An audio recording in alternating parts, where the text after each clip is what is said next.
Bras, TV sets, fish and chips. Computer chips, that is.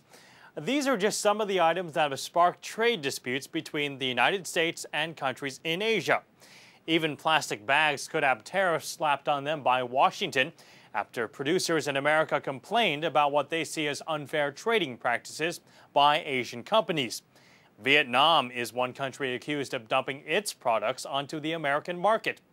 Susan Yu reports on why growing trade tension between the former foes is reopening old wounds.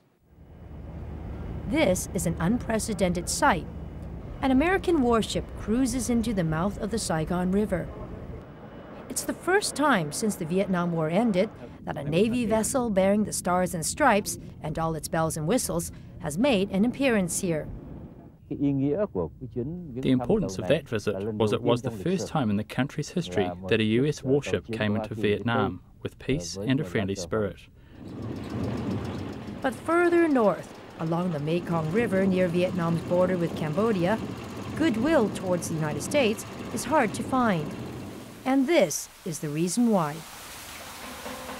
A trade war has erupted between the two countries over the price of some of Vietnam's seafood. Early last year, the United States accused Vietnamese catfish farmers of undercutting American producers by selling low-quality catfish at half the market price. They also claimed Vietnamese catfish farmers had an unfair advantage with the seafood industry operating in a non-market economy subsidized by the government. The International Trade Commission and the U.S. Commerce Department sided with American catfish farmers when they launched a lawsuit against their Vietnamese counterparts. And in the summer of 2003, America slapped tariffs of up to 64% on Vietnam's catfish exports. But farmers like Win Van Swan believe the allegations are hurtful, untrue, and unfair for Vietnam's growing aquaculture communities. He's one of the country's 400,000 catfish farmers. In this part of Chau Doc province, we sell high-quality fish at good prices to other provinces, and they are also exported to Singapore, Hong Kong, and to the United States. Since the U.S. ruling, Vietnamese catfish can only be sold in America labeled as something else. By law, the Vietnamese variety has to be called basa or tra fish, even though it's actually the same catfish harvested in the U.S. In Sok Trăng province, it's planting season for the shrimp industry. Shrimp farmers are watching their crops closely, along with the trade situation between Hanoi and Washington. On New Year's Eve, the dispute deepened when the Southern Shrimp Alliance in America filed an anti-dumping suit against Vietnamese shrimp producers. If their petition is successful, the impact on Vietnam's shrimp farmers would certainly be far more damaging than the catfish case. Vietnam's seafood exports are worth billions of dollars, and the U.S. is its biggest customer, taking in more than a third of the country's marine products.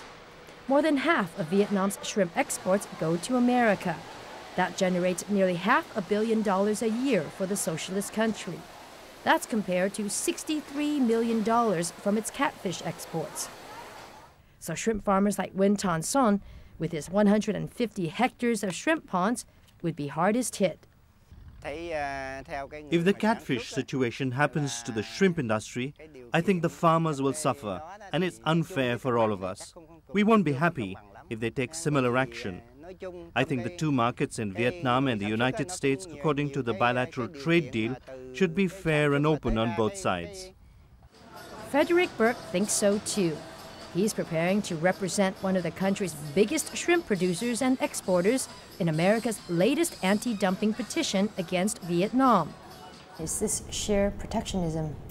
I think the American dumping laws, like the dumping laws of a lot of other countries, are being abused by protectionists, and there's virtually no protection for the foreign exporters when those laws are abused.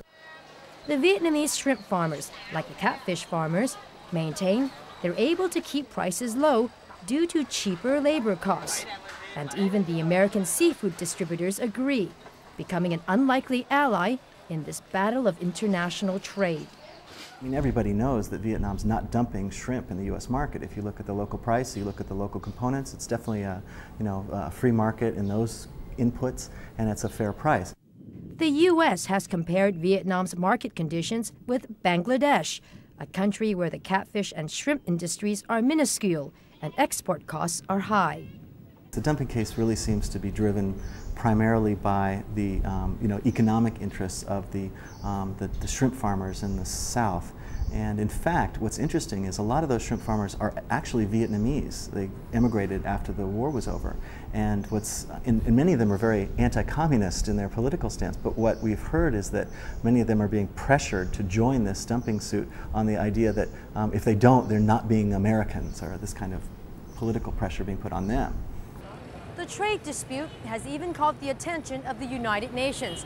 The international body strongly believes that developing countries like Vietnam lose out more in missed trade opportunities than they do in receiving aid or debt relief. And that's a lot of money when you consider that Japan alone has pledged roughly $900 million in aid for 2004. The European Commission also provides aid. It's thrown its support behind Vietnam. After all, it was only recently that the U.S. threatened EC member nations with punitive duties over its steel exports to America. Washington rescinded its threat after the European Commission announced it would take retaliatory measures. Since we are quite often, I would say, faced with unfair trade practices from our partners, then we have to react. The tit-for-tat measures are all part of the dynamics of globalization. And the U.S. believes Vietnam has to learn the rules before it can be an official international player.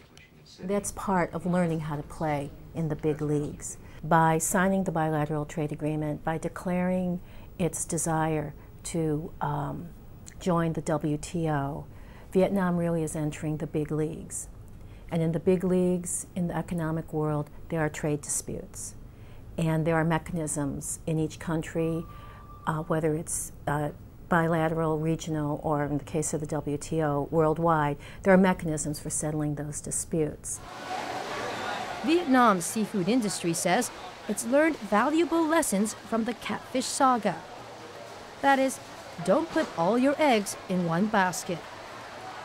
Hanoi maintains new export markets in Asia and Europe are on the horizon to lessen Vietnam's dependence on seafood exports to America. If true, that's surely a sign that Vietnam is no longer a small fry in the big pond of international trade.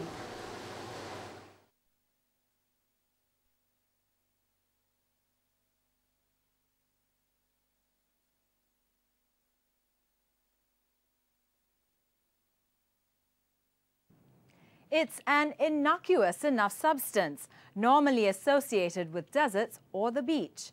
But sand is a crucial element in construction, and as development has taken off, demand for the aggregate has skyrocketed.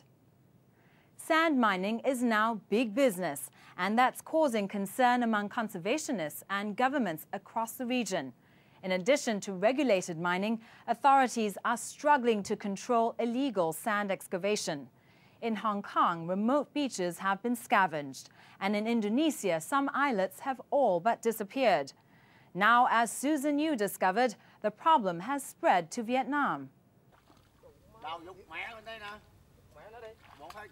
These villagers on Son Island along the Mekong River are fighting for time and their livelihoods. We do it to protect the Long Nan trees here. The dam broke in the past and it has really affected our lives. So that's why we have to keep building a new one. Tam and his neighbors say the challenges of protecting their homes on the islet have become more frequent and difficult. And some believe this is the reason why.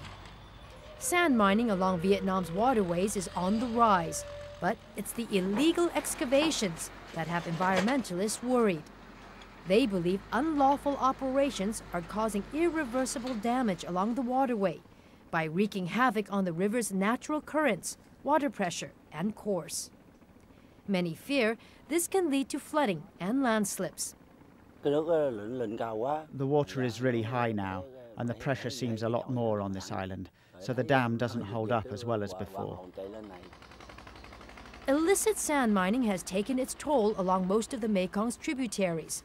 In this area alone, nearly 2 million cubic meters of sand have been taken through both legal and illegal means. Officials say it's hard to calculate exactly how much has been procured unlawfully. But